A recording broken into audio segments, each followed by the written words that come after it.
রাসূলুল্লাহ সাল্লাল্লাহু আলাইহি ওয়াসাল্লামের জন্ম যদি সোমবারকে ঠিক রাখা হয় তাহলে 9ই রবিউল আউয়াল নবীর জন্ম তারিখ হয়, 12ই রবিউল আউয়াল নবীর জন্ম হয় না। সোমবার স্পষ্ট হাদিস আছে, সহিহ মুসলিমের হাদিস। রসুল সোমবারে রোজা রাখতেন, সাহাবা একরাম বলতেন কেন রোজা রাখেন? রসুল বলেন জাকা বুলিত্যাম, এই দিনে আল্লাহ তাআলা আমাকে জন্ম দিয়েছেন। তাহলে সোমবারের দিনকে যদি নবীর জন্মদিন ঠিক রাখা হয় তাহলে 12ই রবিউল আউয়াল মেলে না। এই জন্য আধুনিক গাণিতিক হিসাব অনুযায়ী, জ্যোতির্বিজ্ঞানের হিসাব অনুযায়ী রসুলের জন্মদিন যদি সোমবার ঠিক রাখা হয় হাদিসের আলোকে তাহলে রবিউল আউয়াল মাসে 9 তারিখে নবী জন্মগ্রহণ করেছেন। 12 তারিখ ধরলে পারে সোমবার পার হয়ে যায়, তাহলে বৃহস্পতিবারে নবী জন্ম হয়। এই ব্যাখ্যাগুলো বাংলাদেশের মানুষ করে না। 12ই রবিউল আউয়াল নবী জন্মগ্রহণ করেছেন এর উপরে কোন হাদিস আছে? তারা দেখাতে পারবে না।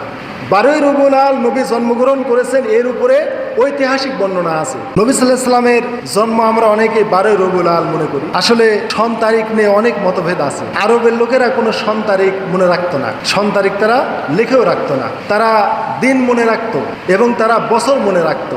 যেমন হস্তির বছর, যে বছর আব্রাহা কাবা শরীফ ভাঙতে আসে সেই বছরে নবী সাল্লাল্লাহু আলাইহি ওয়াসাল্লাম জন্মলাভ করেন। কিন্তু কোনো হাদিসে 570 খ্রিস্টাব্দ কি 571 খ্রিস্টাব্দ এরকম কোনো কথা নাই। মানে আরবের লোকেরা সন তারিখ তারা প্রাধান্য দিত না। এজন্য আল্লাহ রাসূল সাল্লাল্লাহু আলাইহি ওয়াসাল্লামের জন্ম এবং মৃত্যুর ব্যাপারে হাদিসে সোমবার শব্দটা উল্লেখ আছে, কিন্তু এই সোমবারটা কোন মাসের কয় তারিখ ছিল এটা নাই। অসুস্থতাকালীন সমস্ত আমল আখলাকের কথা, আমলের কথা হাদিসে বর্ণনা আছে, কিন্তু কোনো সন তারিখের কথা নাই। সোমবার ঠিক রাখবেন, তারিখ যেটা হয় হোক। রাসূলুল্লাহ সাল্লাল্লাহু আলাইহি ওয়াসাল্লাম সোমবারের দিন জন্মগ্রহণ করেছেন, তাহলে রবিউল আউয়াল মাসের যদি সোমবার হয় তাহলে কয় তারিখ হয় দেখেন। অতএব 12 তারিখে জন্মগ্রহণ করেছেন রবিউল আউয়াল মাসের, এইটা গণনা করা একেবারে ভিত্তিহীন। বরং গণনা করতে হবে সোমবার। সেই সোমবারটা যে কয় তারিখে হোক না কেন, সোমবারটা রবিউল আউয়াল মাসের 2 তারিখে হতে পারে, 8 তারিখ হতে পারে, 9 তারিখে, 12 তারিখে, 17 তারিখে, 22 তারিখেও হতে পারে। এজন্য আল্লাহ রাসূল সাল্লাল্লাহু আলাইহি ওয়াসাল্লামের জন্মের ব্যাপারে 12টি মতামত আছে। এর কারণ কি? আল্লাহ রাসূলের ইন্তেকালের 200 বছর পর ইতিহাস লেখা হয়। তাবি বা তাবে পর্যায়ের যারা আলেম ছিলেন তারা ইতিহাসটা তারা লিখেছেন, সাহাবায়ে কেরাম ইতিহাস লেখে নাই। সাহাবায়ে কেরাম যদি ইতিহাস লিখতেন তাহলে তারা সন তারিখ ঠিকভাবে বসাতে পারতেন।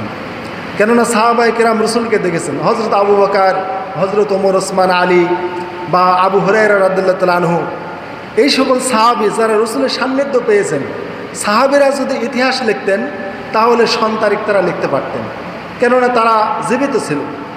কিন্তু সাহাবীদেরও ইন্তেকালের পর তাবি বা তাবে প্রজন্মে রসুলের ইন্তেকালের 200 বছর পর ইতিহাস লেখা হয়েছে।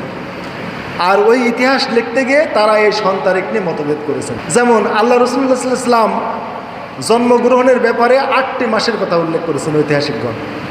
আল্লাহ রসুল কত ঐতিহাসিক বলেছেন মুহররম মাসে জন্মগ্রহণ করেছেন, কেউ বলেছেন সফর মাসে, কেউ রবিউল আউয়াল মাসে, কেউ রবিউস সানি, কেউ বলেছেন রজব মাসে, কেউ বলেছেন রমাদান মাসে। এরকম 8টা মাসের কথা বলেছেন। যারা বলেছেন রসুল রবিউল আউয়াল মাসে জন্মগ্রহণ করেছেন তারা আবার 4-5টা মতামত দিয়েছে। আল্লাহ রসুল রবিউল আউয়াল মাসের 2 তারিখে জন্মগ্রহণ করেছেন, কেউ বলেন 8 তারিখে, কেউ বলেন 9 তারিখে, কেউ বলেন 12 তারিখে, কেউ বলেন 17 তারিখে, কেউ বলেন 22শে রবিউল আউয়াল রসুল জন্মগ্রহণ করেন। আমরা নির্দিষ্ট করে ফেলি, ইসলামে নির্দিষ্ট নাই এই সন তারিখ। এজন্য কোনো ঐতিহাসিকও ঐক্যবদ্ধ হতে পারে নাই। 12ই রবিউল আউয়াল নবী জন্মগ্রহণ করেছেন এর উপরে ঐক্যবদ্ধ হতে পারে নাই। এমনকি আধুনিক জ্যোতির্বিজ্ঞান দ্বারা গবেষণা করে দেখা গেছে যে রাসূলুল্লাহ সাল্লাল্লাহু আলাইহি ওয়াসাল্লামের জন্ম যদি সোমবারকে ঠিক রাখা হয় তাহলে 9ই রবিউল আউয়াল নবীর জন্ম তারিখ হয়, 12ই রবিউল আউয়াল নবীর জন্ম হয় না। রসুলের জন্মদিন যদি সোমবার ঠিক রাখা হয় তাহলে 9ই রবিউল আউয়াল এটা হচ্ছে সহি এবং 9ই রবিউল আউয়াল সোমবার হয়। আর যদি 12ই রবিউল আউয়ালকে ঠিক রাখা হয় তাহলে রসুলের জন্ম বৃহস্পতিবার হয়, অথচ বৃহস্পতিবার আল্লাহ রসুল জন্মগ্রহণ করেন না। এই ব্যাখ্যাগুলো বাংলাদেশের মানুষ করে না, এই গবেষণা করে না। একটা ঐতিহাসিক বলেছেন 12 তারিখ, ওইটা নিয়েই রাষ্ট্রীয় ছুটি ঘোষণা। 12ই রবিউল আউয়াল নবী জন্মগ্রহণ করেছেন এর উপরে কোন হাদিস আছে? তারা দেখাতে পারবে না। 12ই রবিউল আউয়াল নবী জন্মগ্রহণ করেছেন এর উপরে ঐতিহাসিক বর্ণনা আছে যে নবী সাল্লাল্লাহু আলাইহি ওয়াসাল্লাম 12ই রবিউল আউয়াল জন্মগ্রহণ করেছেন। এটা একটা ঐতিহাসিক বর্ণনা। তাহলে ইতিহাস মানে পেপার পত্রিকা। যে ঐতিহাসিক, যে সাংবাদিক যেরকম ঘটনা পায়, লোকমুখে যেটা শুনে সেইভাবে তারা লেখে। এই জন্য নয়া দিগন্তের একরকম আপনার সংবাদ আসে, কালের কণ্ঠে একরকম আসে, আমার দেশে একরকম আসে।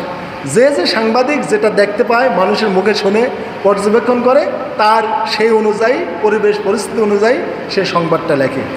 এই লেখাকে আমরা অগ্রাহ্য করি না, তারা যেটা জানছে সেটাই লিখছে।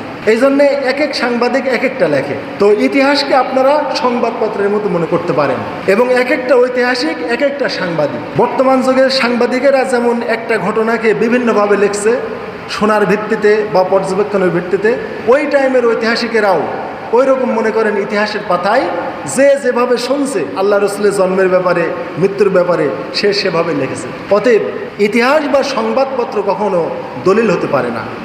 অতএব 12 তারিখ নবী সাল্লাল্লাহু আলাইহি ওয়াসাল্লাম জন্মগ্রহণ করেছেন রবিউল আউয়াল মাসের, এটা একটা ঐতিহাসিক বর্ণনা বা এটা একটা সাংবাদিকের বর্ণনা, সংবাদপত্রের বর্ণনা। কিন্তু হাদিসের বর্ণনা সোমবার। যদি আমাকে বলেন রাসূলুল্লাহ সাল্লাল্লাহু আলাইহি ওয়াসাল্লাম কবে জন্মগ্রহণ করেছেন, আমি বলবো সোমবার। আর যদি আপনি অন্যান্য মানুষকে বলেন রাসূলুল্লাহ সাল্লাল্লাহু আলাইহি ওয়াসাল্লাম কবে জন্মগ্রহণ করেছেন, 12 রবিউল আউয়াল। এই 12 রবিউল আউয়ালটা আমাদের মধ্যে বসে গেছে। কিন্তু 12 রবিউল আউয়াল যদি নবী সাল্লাল্লাহু আলাইহি ওয়াসাল্লামের জন্মদিন ধরা হয়, অর্থাৎ জন্ম তারিখ ধরা হয়, তাহলে রবিউল আউয়াল মাসের 12 তারিখ রসুলের যুগে, যে টাইমে রসুল জন্মগ্রহণ করেন, সেই টাইমে রবিউল আউয়াল মাসের 12 তারিখ মানে বৃহস্পতিবার। আর রাসূলুল্লাহ সাল্লাল্লাহু আলাইহি ওয়াসাল্লাম সোমবার জন্মগ্রহণ করেছেন, এইটা যদি দিনটা সোমবারটা ঠিক রাখা হয়, তাহলে রবিউল আউয়াল মাসের 9 তারিখ হয়। কেননা রসুল যে টাইমে জন্মগ্রহণ করেছিলেন জ্যোতির্বিজ্ঞানের হিসাব মোতাবেক সেই রবিউল আউয়াল মাসের 9 তারিখটা ছিল সোমবার, আর 12 তারিখটা ছিল বৃহস্পতিবার। তাহলে 12 তারিখ ঠিক রাখতে গেলে নবীর জন্মদিন সোমবারে থাকে না। অতএব আমাদেরকে সোমবার ঠিক রেখে তারিখটাকে ব্যাখ্যা করতে হবে যে সোমবার এটা ঠিক, যেহেতু স্পষ্ট সহিহ হাদিস, আল্লাহ রসুল বলেছেন আমি সোমবারে জন্মগ্রহণ করেছি। অতএব সোমবারকে ঠিক রেখে তারিখ যেটা হয় হোক। এই জন্য ঐতিহাসিকগণ বলেছেন রাসূলুল্লাহ সাল্লাল্লাহু আলাইহি ওয়াসাল্লাম রবিউল আউয়াল মাসের 8 তারিখে জন্মগ্রহণ করেছেন, কেউ বলেছেন 9 তারিখে, কেউ 12 তারিখে, কেউ 17 তারিখে, কেউ 22 রবিউল আউয়াল বলেছেন। ইবনু হাজার আসকালানি বলেছেন 2রা রবিউল আউয়াল এইটা একটু সঠিক, কেননা সানি রবিউল আউয়াল এটা ইতিহাসে আছে। তো পরবর্তী ঐতিহাসিকেরা সানি আশারা রবিউল আউয়াল লিখেছে, সানি এর পরে আশারা লাগাইছে। সানি আশারা মানে 12, আর শুধু সানি মানে 2। তাহলে ইতিহাসে আছে সানি রবিউল আউয়াল। রাসূলুল্লাহ সাল্লাল্লাহু আলাইহি ওয়াসাল্লাম 2রা রবিউল আউয়াল জন্মগ্রহণ করেছেন, কিন্তু পরবর্তী ঐতিহাসিকগণ লাগাইছে সানি আশারা 12 রবিউল আউয়াল। সানির পর আশারা শব্দ লাগা ফেলা দিছে। এই জন্য ঐতিহাসিকগণ আজও ঐক্যবদ্ধ হতে পারে নাই। এই জন্য আমাদেরকে রবিউল আউয়ালটাকে আমাদের ঠিক রাখা যাবে না, আমাদের সোমবারকে ঠিক রাখতে হবে। যে রাসূলুল্লাহ সাল্লাল্লাহু আলাইহি ওয়াসাল্লাম সোমবার জন্মগ্রহণ করেছেন এটাই সহিহ, যেহেতু সহিহ মুসলিমের হাদিসে আছে। আর সেই তারিখটা ছিল রবিউল আউয়াল মাসের 9 তারিখ। 12 তারিখ যদি ঠিক রাখা হয়, তাহলে জন্ম তারিখ বৃহস্পতিবার হয়ে যায়। অতএব আমাদেরকে এই জিনিসটা বুঝতে হবে যে রাসূলুল্লাহ সাল্লাল্লাহু আলাইহি ওয়াসাল্লামের এই জন্যে জন্মের তারিখ নিয়ে বেশি মাতামাতি না করে সোমবারটাকে আমাদের ঠিক রাখতে হবে।